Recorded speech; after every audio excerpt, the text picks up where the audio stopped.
No, I don't see Larry moving around either. So I think he ran away for a little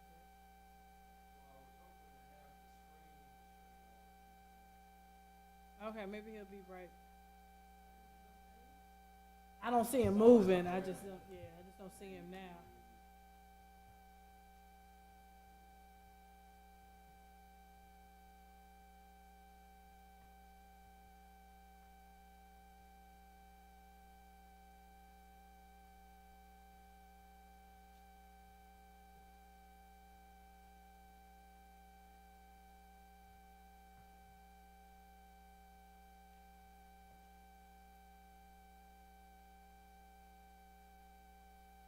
Oh, he's turning around. He just sat back down.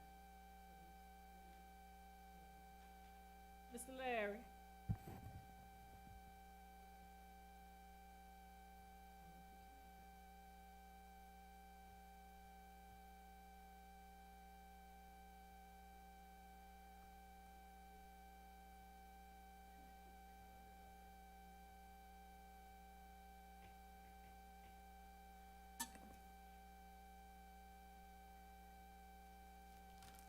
I used to be a McDonald's franchisee, so now I am a caregiver of a soon-to-be 107-year-old.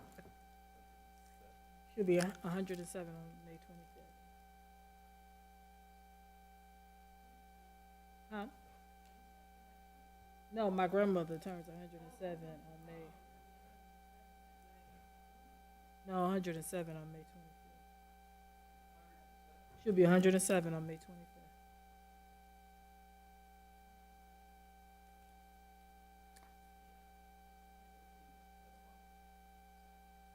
She said she's here too long.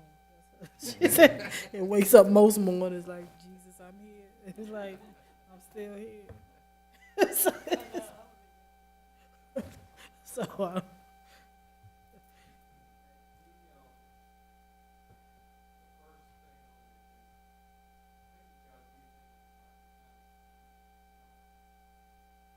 Let me turn this on. The first one is a text amendment for the development code. Right now, the only place in the city that murals are allowed is downtown. And the city has had some requests to put murals in some of the tunnels or underpasses along the Greenway. And then the public art kind of goes with that. So administration asked that we proceed with a text amendment to allow that in the P district. And what we did was we basically copied the information, the verbiage from the downtown sign section of the development code. You okay, Dr. Crawford? Mm-hmm. Okay. I thought maybe I was too loud. No, you're fine. I was just reading. Okay. And placed it under the signage allowed for non-residential districts to add 13.8.3.Q and 13.8.3.R. But it's been my experience when you do text amendments, usually there's a degree of discussion and background that commissioners may want to get into. So what you saw was, I guess, have a question that I didn't have earlier, which is this refers to murals, but Q is about public art. So just want to make sure that the Mural Design Review Board would also say if we had a sculpture or there may be some other installations that are not necessarily murals that we need to make sure are covered in Correct. this as well. And that's why when we did it, the original was they were talking about murals, but public art kind of dovetails in there. So our thought was while you're doing one, you might as well do the other. So there's some consistency there, and we're prepared for it because I'm sure it's going to happen.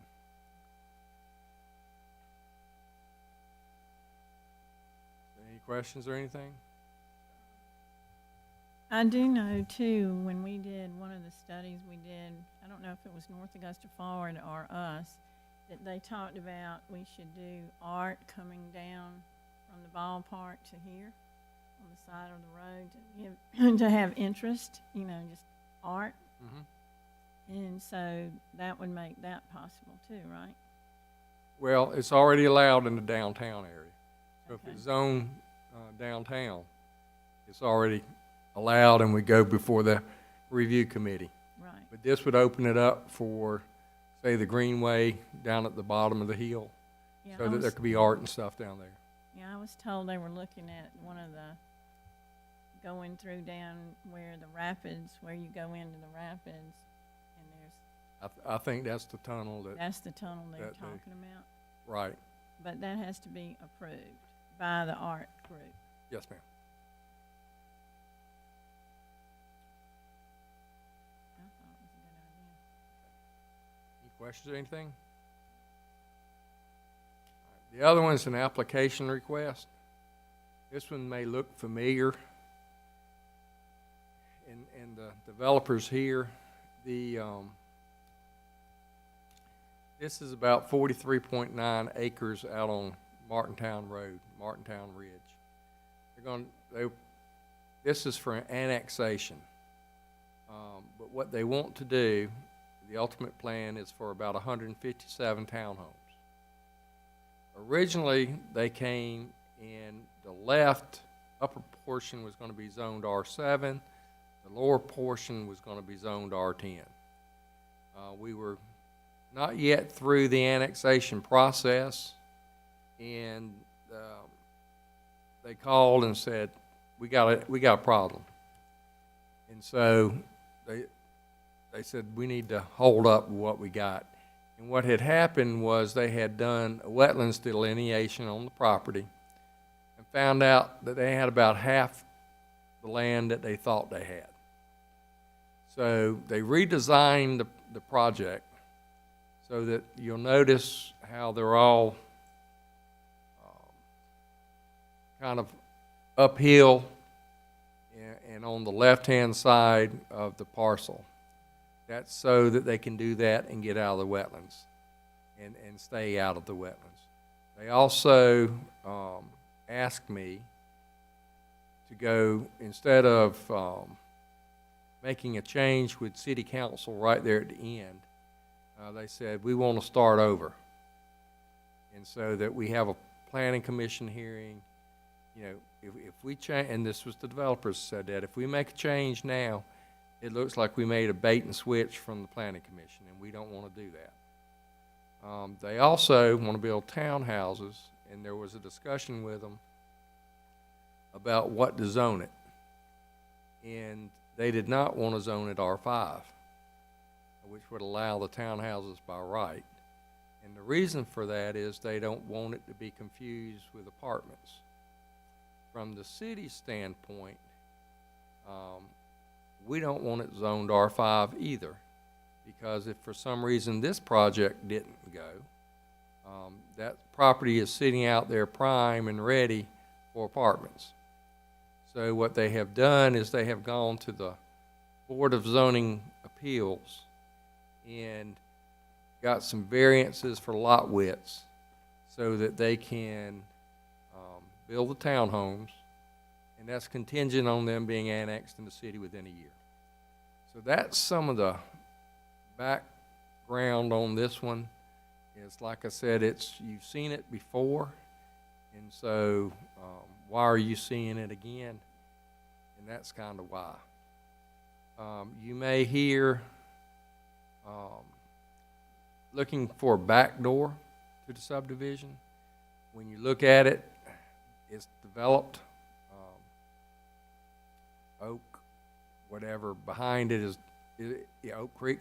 It's developed, so there's not an outlet to the back, and the wetlands prohibits them going further south on Martintown Road. And to be honest, if you had a cut through, if you were connected to Oak Creek, that would probably increase traffic coming out on Martintown Road at that intersection. People using it from Oak Creek. So we don't have a traffic impact analysis on it yet. That will come after they annex it, if it is annexed by the council. So there's still a lot of hoops to go through, but that's kind of the backstory on this one. And just Dr. Crawford asked me about cost benefits, and I could not find a figure on how much. I was looking for an average cost to for services. I couldn't find a figure, but basically I took a value of $200,000, owner occupied at 4%, which gave it an assessed value of $8,000, and the taxes, just the city taxes, would be $588, and that'll total about $92,000 a year from that development for real property. And then I looked at a $25,000 automobile. I figured 1.5 vehicles per unit. I figure some will have, how do you drive half a car? I figure some will have one, some will have two. Some may have three, but given the type construction, the type, residence it is, so the assessment ratio of 6%, assessed value of $1,500, which would be about $110 per unit or per vehicle, and that comes out to about $25,000 a year in revenue, and that gives us a grand total of about $118,000 in revenue generated from that development. Now, remember, water is in an enterprise fund, so that's not paid on taxes, and so is your sanitation. The infrastructure is all put in by the city, so there's not the investment there to put that in.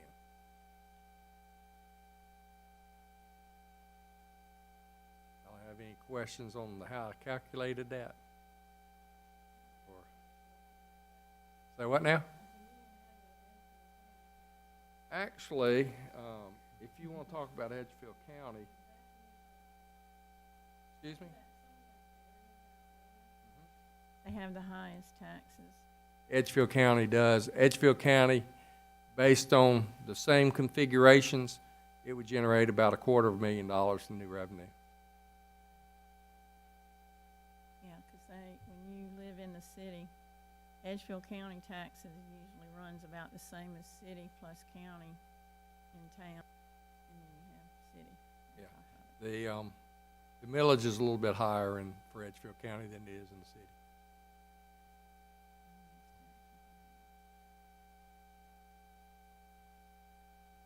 So, any questions on that one?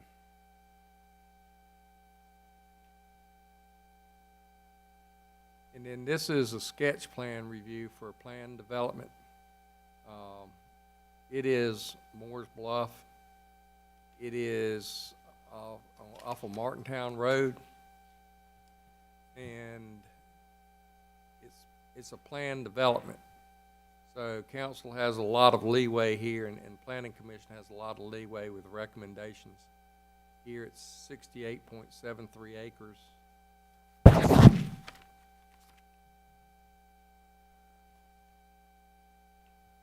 It's already in the city. You will see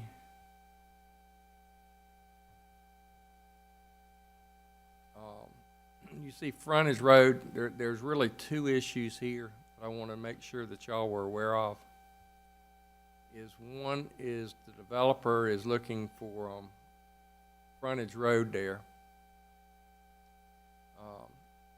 basically to stop where Lot 1 begins, and wants to do cross easements across Lots 1, 2, 3, and 4 for access. That gives staff some concern as to what will happen on the other side of Parcel 4, as far as access. vehicle turning around maintenance. We'll still need to get garbage trucks in there to do the garbage and those kind of issues. The other thing, and this is from the Martintown Road study, is it calls for a connector road from Frontage Road to Old Plantation, and then it should go from Old Plantation and line up with Knobcombe. That's the plan. We have some concerns with staff that if the right-of-way, if this is developed like this, we may not be able to get that road in and be boxing this in. So the Rivers Falls, which is that blank white area to the right of number 1, it is phase 1 is under construction. Phase 2 has not yet been approved. So so this plan and phase 2 of River Falls needs to be approved eventually by the Planning Commission. And there may be some leeway there for encouragement for the developers to work together to get that road through for us.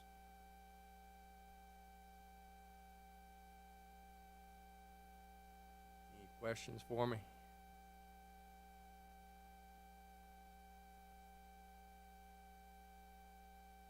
So could you clarify your last statement, so around the encouragement for them to get the road? Because at that point, it would just be up to them, correct? It wouldn't. Correct. That could be a condition of approval. This is a planned development, so they may have to put in. Council could require that road to be put in as part of the approval process. How they would do that? There'd be some engineering to be done. There'd be some cost involved. But could they work with River Falls, the apartment complex, and maybe work something out with them? That is certainly an option as well. The problem is we're going to get Frontage Road dead end, one way in, one way out. And there's going to be a lot of traffic. Especially with the apartments coming out of there with no other access.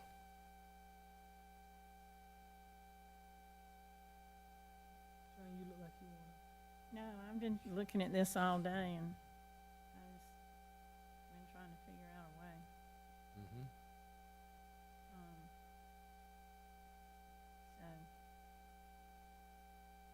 I know we have 2 letters. Are we going to address those? Well, I did get those. I have gotten 2 letters, and I got an email today and a letter that I left on the dais for y'all's review. So what we'll be sure to do is, I don't know if there's a way, if you have an electronic, we'll make sure that we refer to them so that they're entered into the minutes of the official meeting. Right. So we'll acknowledge the letters that we've received with the concerns, I think, around traffic and connectivity, I would say is probably the accurate description. The concerns of citizens and it sounds like staff and then as well. Whether or not that is a concern for us as commissioners, we'll share. But are there any questions or anything you all want to ask? I want to ask Tommy, so what are your suggestions? What are you thinking? I think that this developer and River Falls should work together and figure out how to get us a road in there. That's the short answer. Now, how you do that, I think engineering, you look at that. Could River Falls give up some of their property? This development give up some of its property, and make a connection, I think they could. I think there's that possibility of staying out of the wetlands, going around it in partnership with them. But they may need to get River Falls into agreement with them. Either that or, is there some other way? You're going to you've got 4 buildable lots there. If you have a buildable lot, it would seem like you could find a way through those lots without having to go through the wetlands, or being able to go through the wetlands at a reasonable cost. Why is it that frontage road can't just kind of be continued and run along the interstate, and then just across all 4 of those lots? It could. That's the concern. So they don't want that, or would that Correct. They don't want to they do not want to extend frontage road.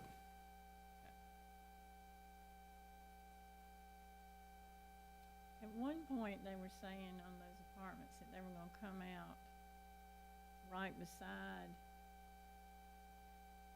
the gas station, come right out and just land out there right with them on Martintown Road, no?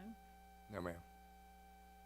The first phase enters and exits off of, and this is part of the problem, is frontage road, the doctor's office out there, the addressing on frontage road is Martintown Road addresses. So that causes some concerns. People are referring to frontage road as Martintown Road. But what I've seen, everything comes in and out of the frontage road.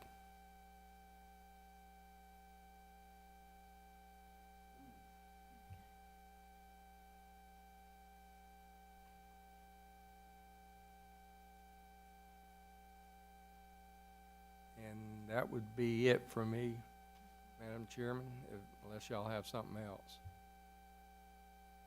You all have any other questions for Ms. Paradise? We'll, do the normal process and hear from the applicants during the meeting, but just if you all had any questions for Mr. Paradise at this time. And I was remiss, because I was rushing and not introducing and welcoming Mr. Elliott. So welcome, Commissioner Elliott, and we're grateful to have you. And please let us know, do you have any questions or anything you want to understand about the process? You kind of sat in and watched last time.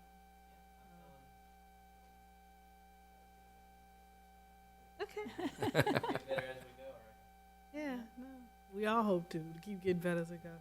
All right, so if there are no other questions, I'm going to ask if we can try and figure out where the jazz was coming from before we start the 7 o'clock meeting. And as much as I enjoy jazz, it's kind of hard to concentrate and listen while it's playing. So That is going on downstairs. Yes, ma'am. But it was picked up mighty. It almost had He's actually playing on the 2nd floor, overlooking the. We can close the doors. That would probably be helpful. Okay, because it sounded like it was coming through the speaker. No. Come here. Oh, it's a stairwell. Okay. So maybe what we may do, though, is close the mic off for where we don't have anybody sitting. That may help. So, all right. So we'll conclude the study session, and we'll start and resume at 7 o'clock on the dot.